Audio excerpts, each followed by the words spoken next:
Recording.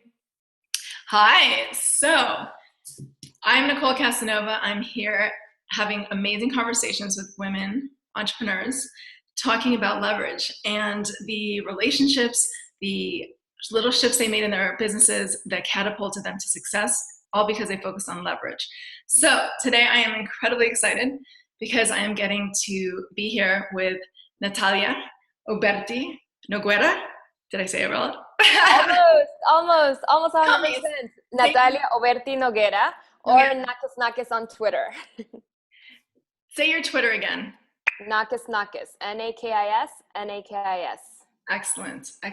Natalia is a CEO and founder of the Pipeline Fellowship, which is a boot camp. It's a boot camp for angel investors, women angels. And so this is a different model. We hear so much about the accelerators. Everybody focused on, these early stage startups. This is actually for the people that fund them. So I want to hear a little bit about how you got into this. But first, let me give you, let's just give a few more of the amazing things that you've accomplished. I have to just read them because there are too many. So founder and CEO of Pipeline Fellowship. And then you've been featured in everything, in Business Week and TechCrunch, New York Times, Fast Company, you're everywhere. Forbes named you the top 20 women for entrepreneurs to follow on Twitter. That's why we need your Twitter handle. You're Latina.com's 25 Latinas who shine in tech. It goes on and on. I could give like the 30 most important women in tech under 30. Like it just goes on. That was Business Insider. Oh, and that's right. You also went to Yale. Fantastic. And then this last piece, which I had to just scroll here. You were actually chosen in 2012. You were invited to the White House Forum on Women in the Economy, asked to participate in the Women's Entrepreneurship Roundtable. I love it. So if there's any more raving about yourself that you'd like to do, please do it, because I love when we get to share. And if you want to just take us in, this might give us the experience of why you're so amazing and accomplished. It's probably backing it out to your why. So if you tell us a little bit about your why did you create the Pipeline Fellowship? Where was the need? What made you decide that this was the thing you had to put your focus on? Well, first of all, thank you for having me. I'm very much looking forward to leveraging this conversation to the next level. I'm cheeky and I like to say that I launched Pipeline Fellowship after doing some reverse market research. Mm-hmm. And what I mean by that is that I had the opportunity to build a network of women social entrepreneurs in New York City in 2008. And I grew that group from six women to over 1,200 within 2 years. And Nicole, was really having conversations with these women entrepreneurs that I realized how hard it was for them to secure funding as a for-profit social venture. Because each time that they were sharing their change-making ideas, people automatically assumed that they were going to be nonprofits. They would get really excited. I'll support your initiative. Let me know where to write the check, where to donate. And as soon as they heard that they were planning on being for-profit social ventures, what ended up happening was that people would hesitate. They would say, well, come back after you have launched your sister nonprofit. That's like a double whammy, right? Being a social entrepreneur and a woman. And Emory University actually came out with a study that showcased that it was harder for women-led for-profit social ventures to raise funding, even though they were generating more revenue than their male peers. And so like, just because I like examples, when we talk about Honest Tea, Tom's Shoes, Ben & Jerry's, Warby Parker, like there are proofs of concepts out there in the market that showcase that doing well and doing good, that's something that consumers want. All those four that I just mentioned are making the headlines, got the funding. They also were all led by guys. And so that's really what drove me to launch Pipeline Fellowship as this way to engage more high net worth women who, probably have had a really great experience making a positive impact through money, through donation, through charity, through philanthropy, and creating this bridge between philanthropy into investing. Because specifically our Pipeline Fellows, I endearingly call them angels in training, or for those who watch Shark Tank, they're called sharks in training as well. And so we engage them in the 6-month angel investing bootcamp. We have education, we have mentoring, we have practice, and I'm a huge believer in learning by doing. So one of our signature events is a pitch summit, and we invite women social entrepreneurs to apply to present to the fellows for a chance to secure funding. So here's the cool part, the skin in the game aspect. So each fellow, we generally have between 5 to 10 fellows in one cohort. Each one commits to put down a minimum of $5,000. So we're talking about a minimum of 25 to 50K thousand of a critical capital injection to get these businesses to the next level. And I'm happy to share with you, this conversation started because you're working on leverage. And so something that I have noticed is just the power of having these women social entrepreneurs in the room next to these women angels in training has been that there have been a few of these companies that have ended up securing over $100,000 in funding because 1 or 2 fellows double down. They're so excited and they end up investing more than the minimum 5,000. And there might be a company or 2 that doesn't get invested by the group, doesn't get selected for the group investment. However, they end up securing funding from 1 or 2 fellows. So that ripple effect, that multiplier effect, that was one of the reasons I was really excited to connect with you, because leverage can really start at a small level, and you don't realize until later just the huge impact that little step can have in a business. And when we talk about funding, we usually talk about like bootstrapping. We then talk about like friends and family. We then talk about angels. We then talk about VCs, etc. And Nicole Sanchez she was at Cape Capital. She spoke at one of our conferences a while back, and she was super keen on this aspect, that she said that the tech startup world, the media, the blogosphere glorifies bootstrapping. And she said, for a lot of our communities, that's simply called living. And I was like, wow, how powerful is that? And the other aspect of that, which I share a lot, is that for a lot of women and people of color, entrepreneurs, we don't have the friends and family for the friends and family round. And talking about leverage, this is exactly how Pipeline Fellowship is positioning ourselves.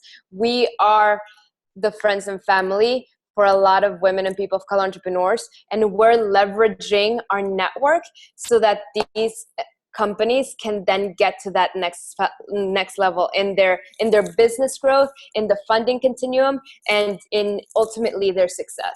I love that because the power of the network is critical. And I understand, like, you went from the original 6 to the 1,200, and now it's one thing to be able to get the funding for that original 50 grand, but you now have access to the people that have gone through it, all the other angels. And the part that I love that you said most is that you're creating this other family for the people that don't have the ability to go after friends and family. So I want to ask you, are the companies specifically, are they all social entrepreneurs? Are they all based? Really great question. So the criteria for the pitch summit is that they have to be woman-led. So sure, if they're guy co-founders, great. As long as they have women co-founders. Has to be for-profit, so nonprofits, no. Has to be incorporated in the US. So it can still have a focus outside of the US as long as it's legally structured within the US, and it has to be a social venture. So all the first 3 that I shared are easy yes or no screeners. Obviously, like describing social venture, as long as the company already passes those 3, meets those 3 criteria, then it's up to the founder to describe how her company is making a positive social and or environmental impact. And we pass along the application so that the fellows get to review it. And the reason that it's almost like I tease and I say it's a niche within a niche, because it's not just about women entrepreneurs, it's also about social enterprises. The reason that I was so focused on women-led for-profit social ventures is, in addition to being a feminist, it really is that way to engage a lot of women who have had experience as a philanthropist and say, guess what, you can make a positive impact by investing in a woman-led for-profit social venture. And I want to quote Vanessa Hurst. She's a co-founder of Code Montage. And she said this, and it's just so striking. She's like, shouldn't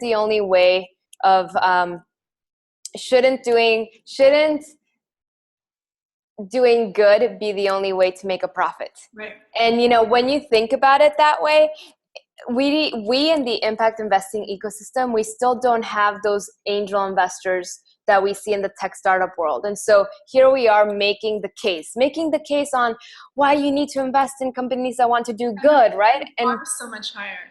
So I didn't mean to interrupt you. Go ahead, because I have like 20 different people I want to mention that you probably know them. Oh, well, I was going to share that I see a lot of social entrepreneurs who there's such a huge incentive for social entrepreneurs to start and stay as a nonprofit, and it's exactly because we still don't have those early stage angel investors to take the place of what is viewed as free money, grants, you know, donations, individual donors. And so for me, that's why I'm just so passionate about creating more hybrid investors for these hybrid models, because ultimately, for me, the reason that I'm so supportive of for-profit social ventures is that means that ultimately it's more self-sustaining, which means that it'll scale, and it means that it'll make a bigger positive social and or environmental impact.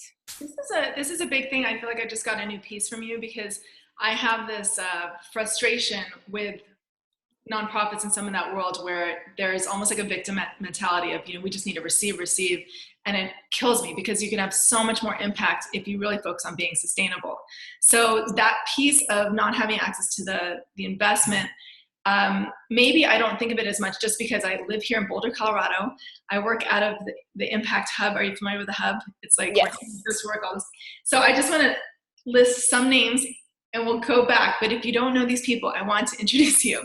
Axion International. Yes, I know them. Unreasonable. You know the Unreasonable guys? Unreasonable Institute? Of course, I know them. You know all of them. And you know the B Corp. Do you know Think Global Institute? Of course, I know B Corp, and then Think Global is the one that I haven't. Think Global. Let me see if I know someone from there. That is the one that would welcome an intro if it turns out that I don't know someone there. They focus on women entrepreneurs. It's all social impact. And I absolutely love them. So I'll introduce you. So this is fantastic. We get why you chose this.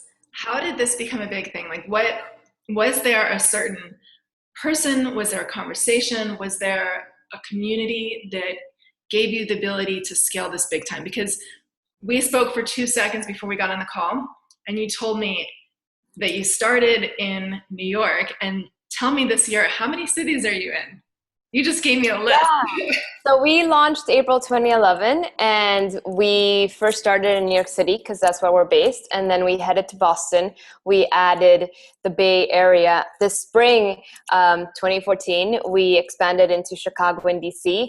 And this fall, we're heading to Austin, Atlanta, Miami, LA, Seattle, and we're going to be back for the third time in the Bay Area.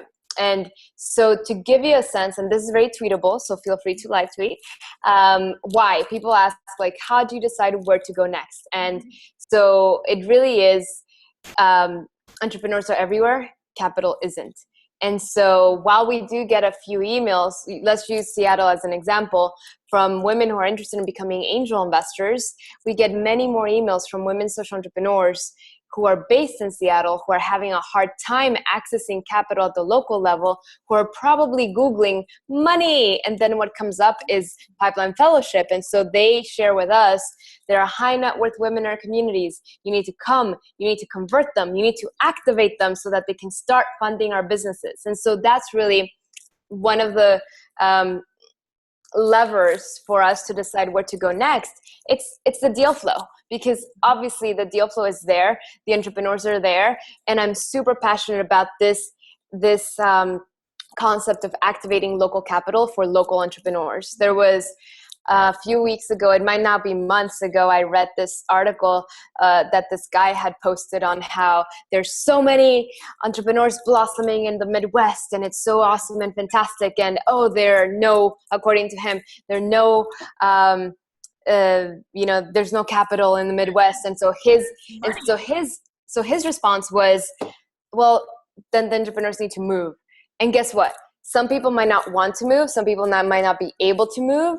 And when you think that when we realize that there is actual capital locally that can easily, hopefully, like especially through the help with Pipeline Fellowship, can be activated, how much more powerful is that? Like, and so that's something that for me, drives me to continue expanding and going to locally, and also the knowledge that each city has its own culture, and that we need to connect with local influencers such as yourself, Nicole, when we're thinking about heading to Denver, for example, or Boulder, because you have really great a really great perspective to provide, and things for us to consider that maybe certain things work, for example, in New York City that might not work in Boulder or Denver, or even between those two cities, there might be certain things that we need to keep in mind.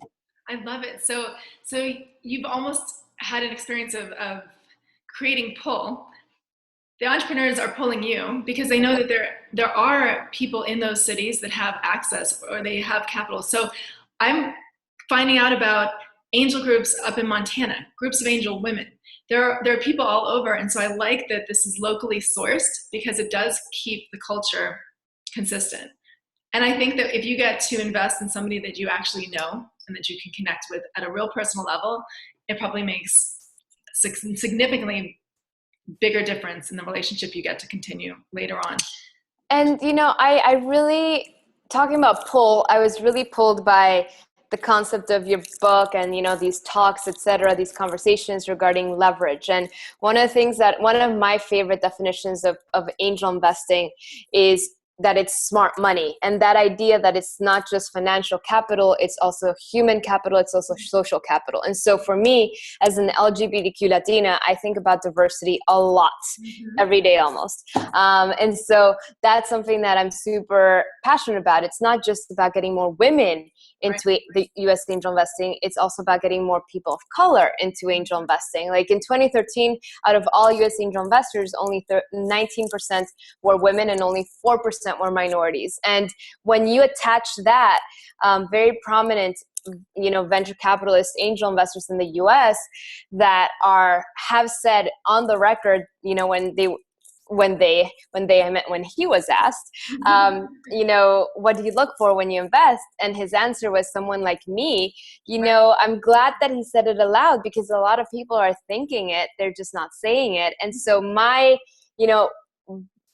one of the, I'll call it triggers for Pipeline Fellowship was this turning on its head the pattern recognition. Okay, so if we invest in what's friendly and familiar, well, then let's get more women and people of color on the investing side, because we're probably going to be more open about investing in women and people of color. So, that's one aspect of it. And so in terms of now, since April 2011, we have graduated over 80 women, and we're on track to doubling that size. And in terms of that, our community, it's intergenerational, it's multicultural, multi-ethnic, it's coming from different sectors, industries. We've had, people who are tech startup employees, who have worked at Cisco, Symantec, Pandora. We've had social justice people who either serve serve at a nonprofit, or, we've had consultants, art dealers, lawyers, people in the financial services industry. We've even had a baker and a dentist. And so the reason for me, in terms of diversity being so important and really at the forefront of Pipeline Fellowship, there are three reasons. The first one is it's my company and it's my agenda. I believe in diversity. Yay, I get to set the agenda. The second one is it's peer-to-peer learning, group learning. So I want to make sure that, the more diverse perspectives we can curate in a group, the more that people will be learning from each other.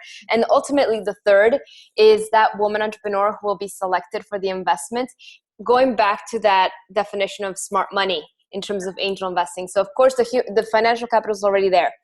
The human capital. So if we're able to curate a diverse, group of people, that means that the skill sets that the entrepreneur, will be able to tap into will be much broader. And then, the social capital, like the more diverse the group, the hope is that like the entrepreneur will be able to tap into a much bigger network of contacts, of relationships, of other potential investors or clients or customers.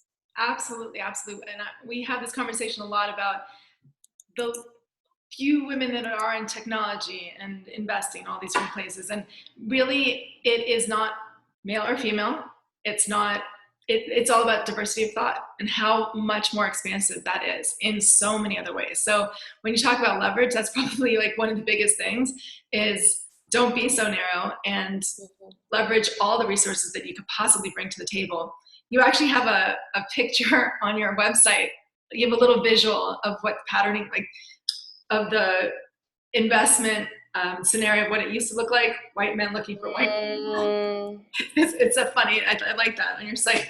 So I want to ask you, since we're talking about this, if there was one thing that either a woman or minority, or if there was pretty much anyone that's wanting to become an angel investor. So like, let's just talk across the board, right? Because we're all diverse and we're all everything.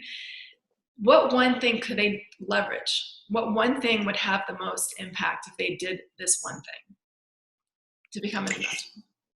That's a really great question. I'd say that the first aspect is, even, is someone at a space where they're able to make an angel investment. Like at the end of the day, angel investing is risky. And so one of our criteria, we have three main criteria for people who are interested in applying to Pipeline Fellowship. They need to be an accredited investor. They need to be interested in social impact and be passionate about, group learning. And so in terms of accredited investor, this is like an FAQ that I usually get. And the easiest way to explain it for me, there's several tests on how one can become, considered an accredited investor by the U.S. government. The easiest ones for me are like the $200,000 individual income, or $300,000 joint income with a spouse, or $1 million net worth. And my understanding is that these levels were set into place in order to make sure that people are at a place where they're able to make these investments that are ultimately risky. So once I say that, actually, that is what, just in terms of awareness, some people might not realize that they are angel investors, like potential, because they are accredited investors. And so that's, I'd say that would be the first one. The second aspect, I'd say, and I'm just remembering, because your question reminded me of another one that we had been talking about, almost like what was it that caused, where I heard from you, like, were there any sort of data points, to kind of continue? Yeah. And so it was interesting that you said that, because I'm glad that these data points happened after I came up with Pipeline Fellowship, because otherwise there would be just many other examples of being frustrated and exasperated with like current societal issues. And the two specific ones that I keep going back to is, I was invited after having announced Pipeline Fellowship and before our actual official launch of our first boot camp, April 2011, I was invited to an angel investor group meeting in New York City. There were 22 people in the room. 2 of them were women, including me, and 2 of them were people of color, including me. And this is where, as an LGBTQ Latina, I'm very aware of heteronormativity. And so the group was going around deciding whether or not to decide to invest in this company. And they went around the room, and each guy said something to the effect of, well, my girlfriend and her friends think this. Well, my wife and her friends think this.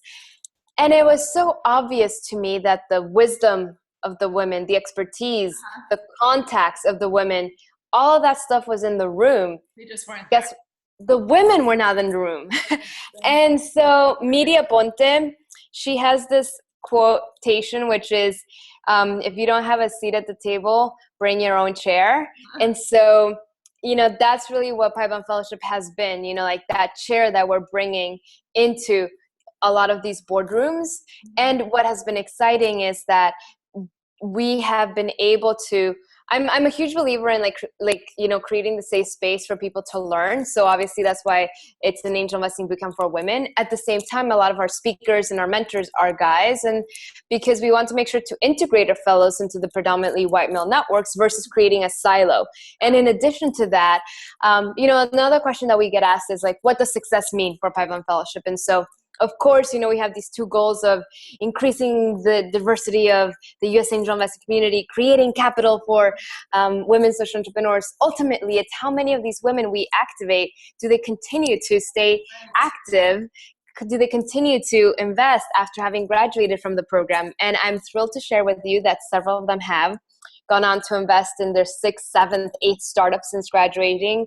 Several of them have joined later stage angel groups, and several of them have created their own angel network. So it's that engagement over time that is such a great marker of success, because it's leverage. It goes back to that, right? It's leverage that this that's interest, right? Because as they grow and their networks grow.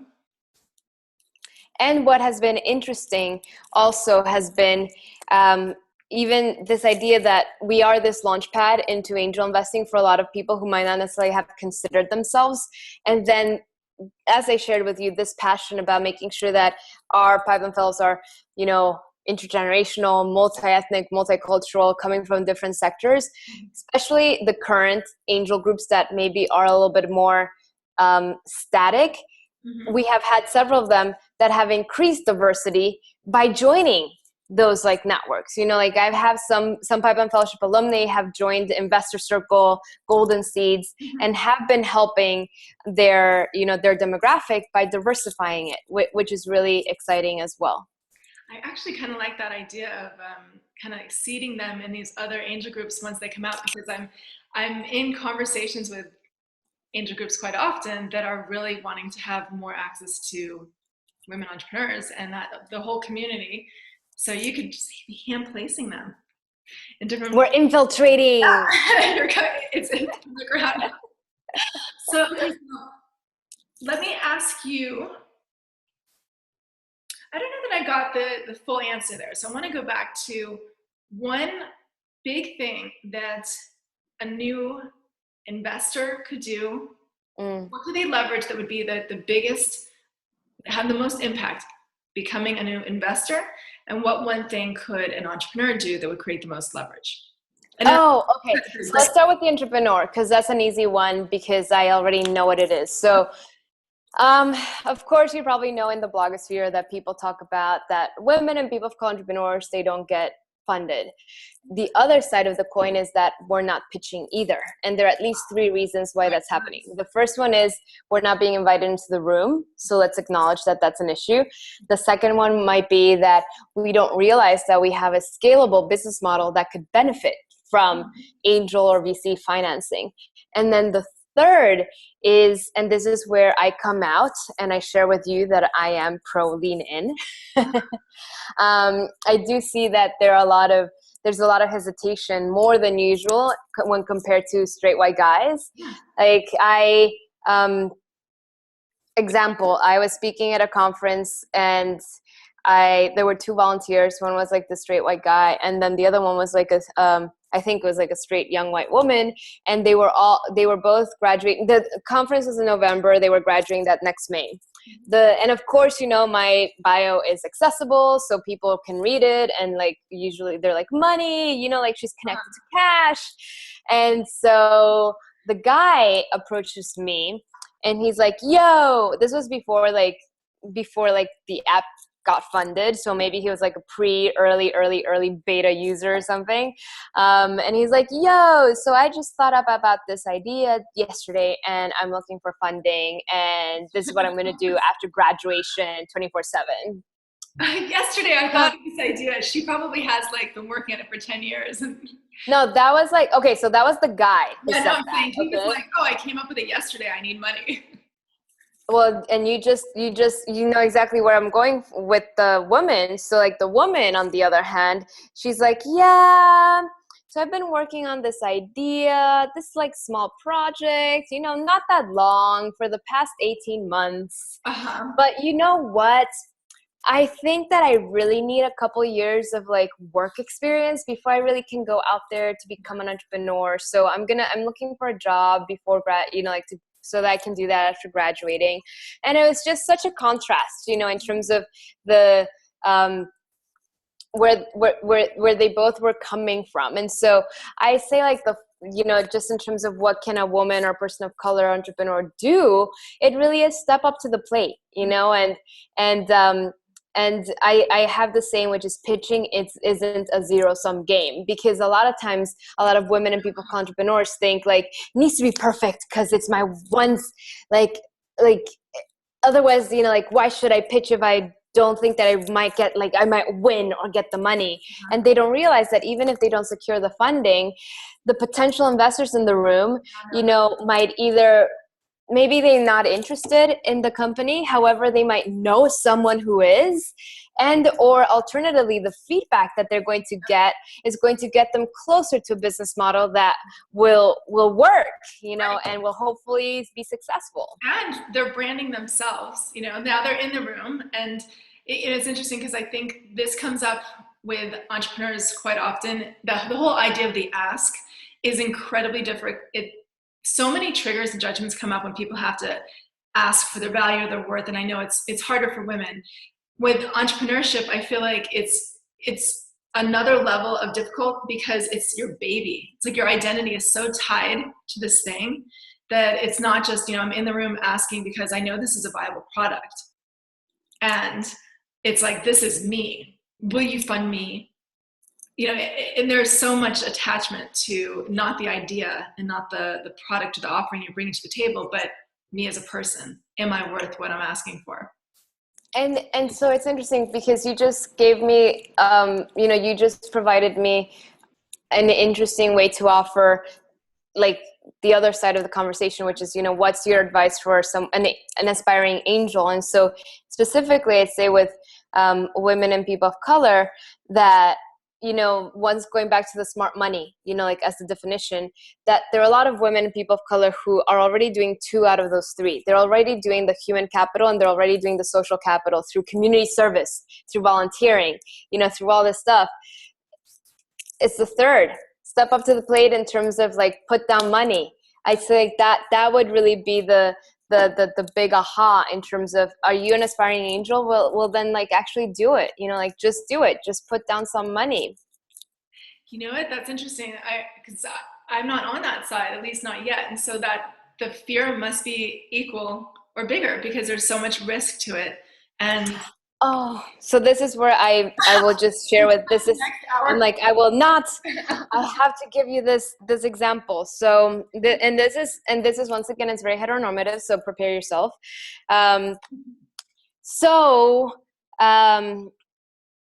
There was this woman, social entrepreneur, who was looking to raise funding for her for-profit social venture, and for months trying to, conversations with women, not getting anywhere. She finally threw in the towel and she launched her sister nonprofit.